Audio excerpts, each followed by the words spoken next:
Motoring in Britain used to be Serene, well-mannered. Some might have even called it romantic. The modern miss receives her proposal, as likely as not, sitting in the front seat of her young man's car, or possibly it's his dad's car, which he sneaked for the occasion. Well, here comes a bucket of cold water, matey. Empty roads and pootling around in search of somewhere to have a picnic is as outdated as sexual stereotyping. While man listens to the engine, woman is looking at the appearance, the upholstery, the colour scheme, and all those refinements which delight her in a car.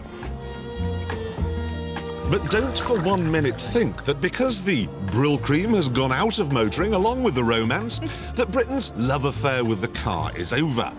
It simply evolved with a pace that would leave Darwin breathless into something Dayglow.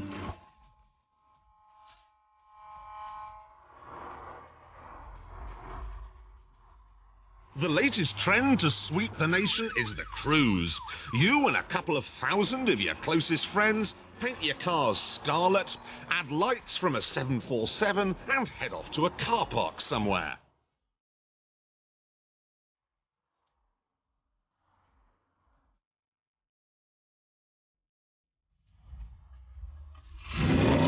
Once there, you listen to one another's engines and gramophone records. Hold on, there's a good bit coming in a minute. In a minute. Wait a minute, there's a really good bit coming. I've got all his albums.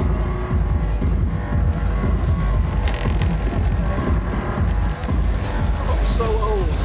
I'm old. After the music becomes boring, you set fire to everything. I've got an 8-foot firework fountain coming off the roof. 6-foot fountain going off the spoiler while I'm doing my burnout. He's got me going, mate, I tell you. He's got me going. And I've probably got the best painted car here anyway. No, you haven't. Simple stuff.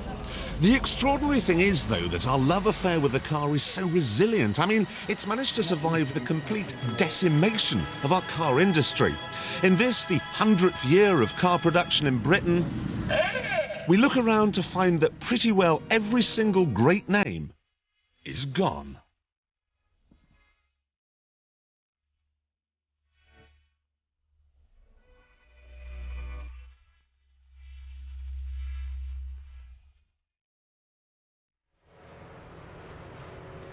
Gilbert, born 1959, died 1973. And when it went, so did Wales's status as the world's only car-producing principality. Northern Ireland tried to get in on the act too, but unfortunately they entrusted the show to an American drug dealer. DeLorean, born 1980, died 1982.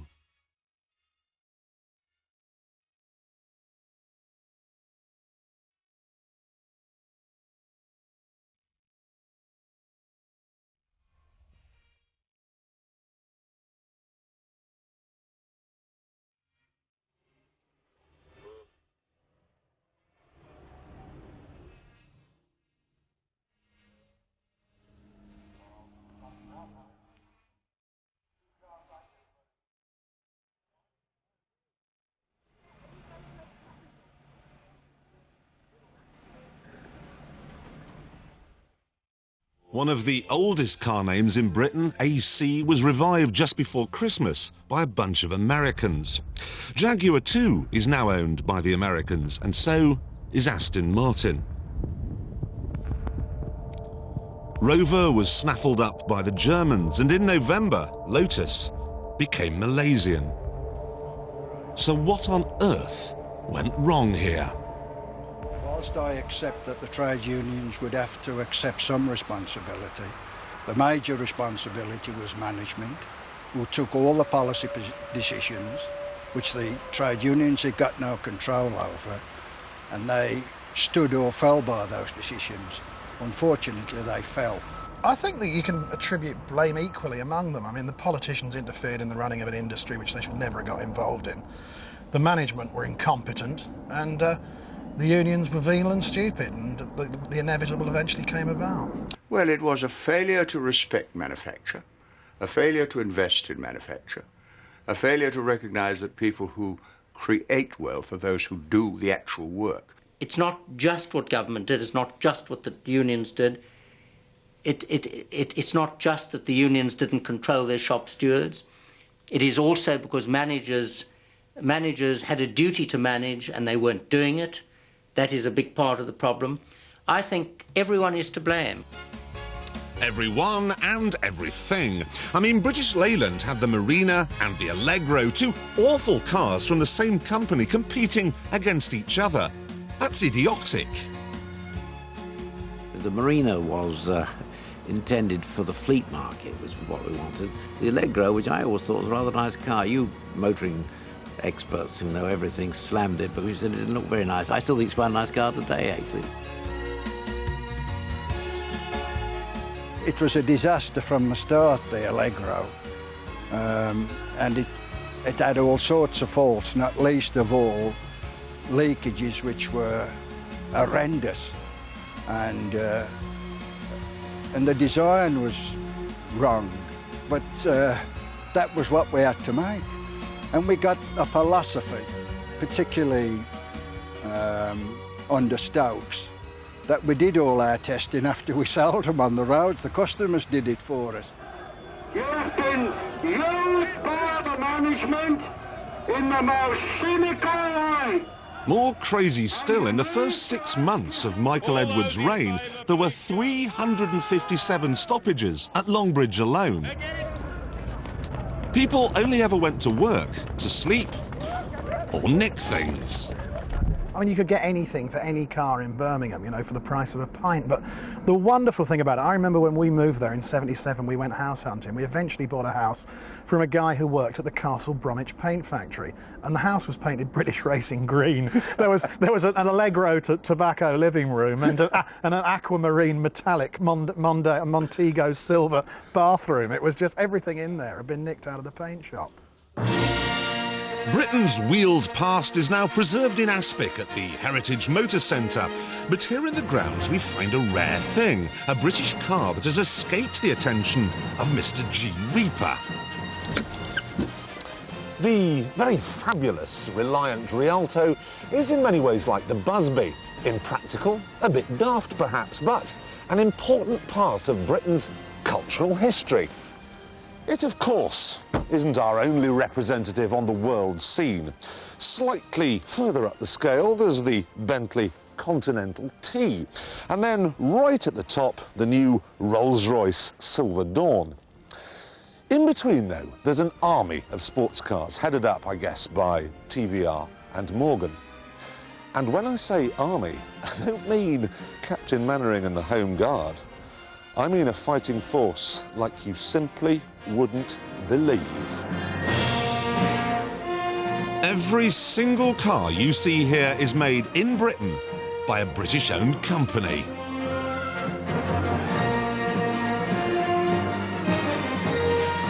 The GTN from Loughborough, available with a Rover K-Series engine so it can do 130 miles an hour. Comes with a removable hard roof so it can be a convertible, and it's yours for £7,000. There are upwards of 80 small car companies in Britain, guys knocking out stuff in sheds, and you won't find that going on anywhere else in the world.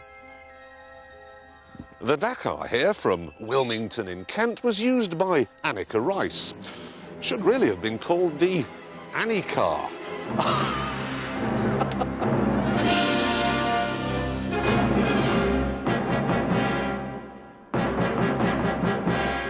Pininfarina, Zagato, Bertoni, and now candy apple cars from Chelmsford in Essex.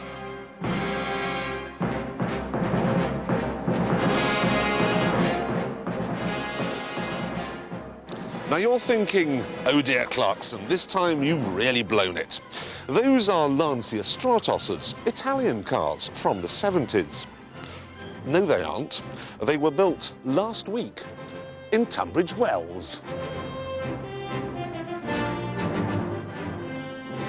The Value for Money award goes to the Lomax here.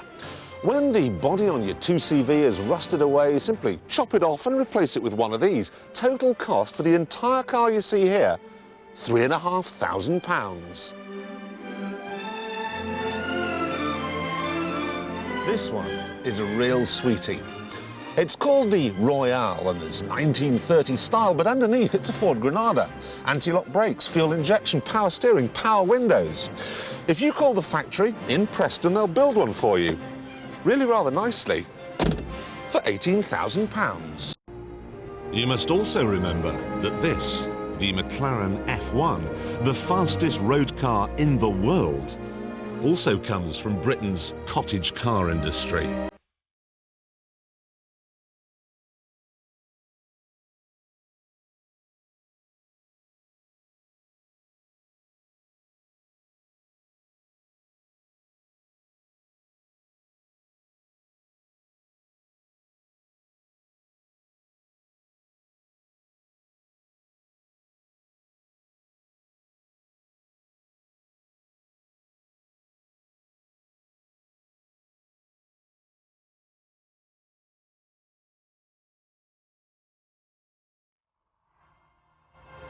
So here we are in the third bedroom of a little house in Camberley where Dave has arranged his collection of spark plugs. Now, Dave, how many have you got? I have about 3,000 different names. 3,000? Is it an expensive thing or are they fairly cheap to come by? Some are as little as a couple of pounds, but plugs like the coil plugs can be 100, 150 pounds. About what I'd pay for this entire car. Meet Hickey, whose matching beard and dodge have had a profound effect on his neat suburban neighbours. Well, I was here first. Most people have moved in after me, so, you know, as I said, I lived here all my life, so they've arrived to it, really. It'd probably be quite a nice road if I didn't live here, wouldn't it? But, Now look, I'm from Gardener's World. No, wait, Motorworld. And we need to talk. His front lawn looks like a wrecker's yard, as does his sitting room. But out back, things get much worse. Oh, well, now that's what I call a garden. And no need for a mower, eh? no grass. Have you lived here a long time? Yeah, all my life. When I became old enough, my parents left home. What left you to it? Yeah. So you could replace their vegetable plot with... Dodge. Is that what it is? I mean, most of this is Dodge, yeah, with the exception of the 1909 Cadillac in the corner. So you know what every single bit and bob is, then? Yeah. Well, that's amazing. Every single part. So that clutch bit there is That clutch is a brake drum of the 1916 Dodge. Right, let's go check out the workshop. So, what have we got here, then? Another Dodge? No, this is a 1911 Sunbeam, which is thought to be the Shelsley Welsh hill climb car. And you're restoring it? Yeah. It's probably about the most important thing in my life at the moment. Do you think this is a particularly British thing, this fiddling around like you do? Well, I suppose it's what everybody else calls British eccentricity, but I think it's British normality.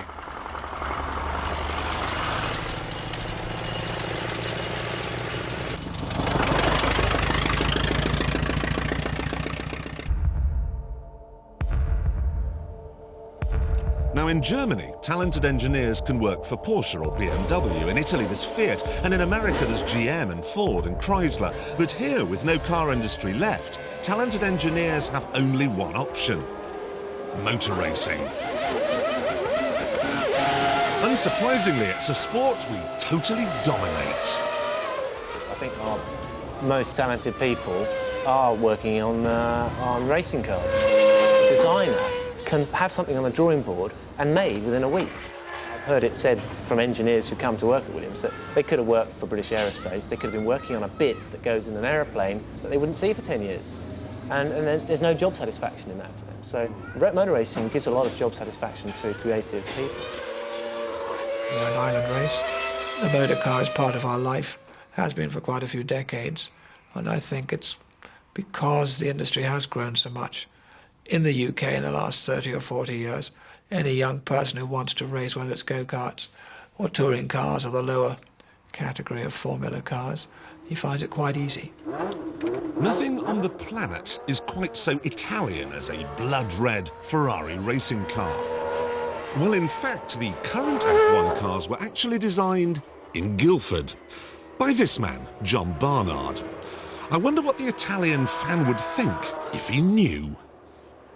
I suppose he would think it was a necessary evil. I mean, first of all, I don't suppose they'd ever know that it was the part that we play in it. Secondly, I don't think he would consider the information that we've got over 40 people working here in England. What those 40 people give to Ferrari is a chassis, something that, frankly, no other nation on Earth is any good at. I was employed by Enzo Ferrari, and he wanted me to bring the chassis technology of the day to Ferrari. As soon as you work for Ferrari, you realise engine is king. It's this old type of thinking, but of course, we all know that the chassis can be, you know, as effective or more effective than the engines. Look at the Formula One grid next year. With the exception of Minardi, who don't really count, every chassis is British. The world champion is British. Most of the team bosses are British. Well, Scottish anyway. Britain's a very competitive nation, and I think that if you go right back in our history, it's a sort of clan structure that goes right through the country. So you've always had segments of the country competing with others. So I think we're very sports orientated in Britain, and it goes way back for centuries. So it's just now that we've got cars, we compete with cars just the same as we used to compete maybe in the Highland Games 100 years ago. Fellow Scot Jackie Stewart has set his new team up in Milton Keynes. Did he ever think about going somewhere else? Not at all. We had suggestions that it could be elsewhere. But I think it has to be not only in Britain, but in the middle of the technology belt, in the middle of Silicon Valley of motorsport. And that's where we are. Some say 75% of all the world's motor racing comes out of Britain, a point that seems lost on the drivers. The key thing is that it goes fast. You know, as long as it's a fast car, it could be made on anywhere in the world, and you'd be happy. Now, Jacques came to F1 from the all-American world of IndyCar racing, except it's not quite as all-American as you might think. The Americans are an extremely patriotic nation, and I think if they were to take the fact on board, and most of them, of course, are completely ignorant of the fact that all their racing cars, certainly in IndyCar racing, are designed and built in the United Kingdom, as are many of the engines. If they know this to be a fact, they tend to ignore it. Geographically, of course, the United Kingdom is excellent for all types of motorsport. We have a lot of races over here, probably far more than any other national series ever has, and quite a combination and mixture of different types of racing at different weekends. And so large industry has built around this, and it's just developed and become self-perpetuating. Britain doesn't always get it right. I mean, sure, we gave the world televisions, telephones, jet engines and the hovercraft, but we have a dark side. Remember, we came up with concentration camps and rallying. Oh, no.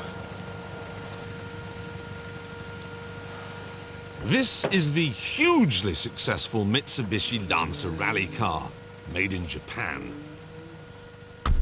Well, that's what you might think. Me, I could only think that it, or its driver, Richard Burns, was going to kill me. We're going to crash! I hope not. Nothing is more certain than we're going to crash. Oh!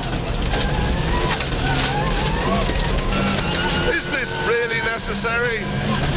We're going straight on. Oh, no, my God almighty. I hate you. I hate this car. Oh. You show off. Sorry. Oh, brilliant. How much of this car is British? Well, the occupants all the time. Probably about 70% of the car. The main thing, of course, is it's built here. It's just the engine comes over from Japan. But just about all the mechanical parts are sourced and designed over here.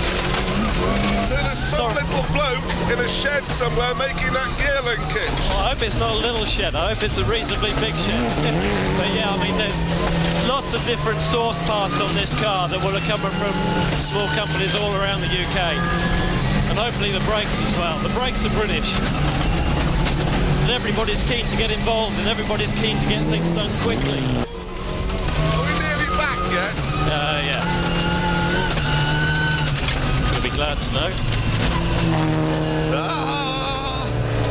Here's the Lancer's chief competition for next year, the new two-door Subaru Impreza, designed and built in Banbury. Why? Ideas and concepts and visions come from being within and among people who have got that virus, and that virus lives. It lives in Britain.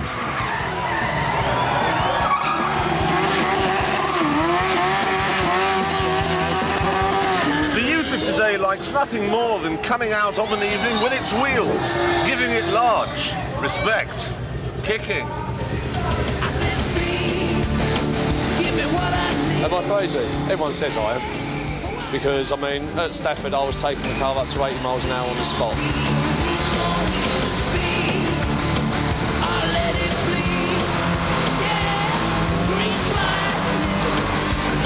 What's happening? You're commentating, mate. I'm commentating, right! I'm supposed to be making a television programme here, but never mind, we'll bring this shot down Sierra in. Is he going to stay, or is he going to go?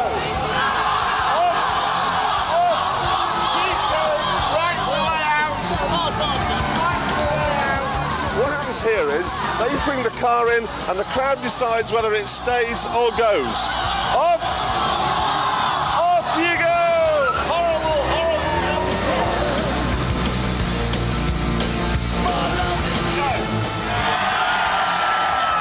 And who wants you to stay? Your mother wants you to stay, everyone else wants it out, so off you go. Britain was first introduced to the car more than a century ago. But the passion is still so strong that you'd think we'd met in a disco just last night. Give me what I need. Off, off, off, off! And your hats on back to front.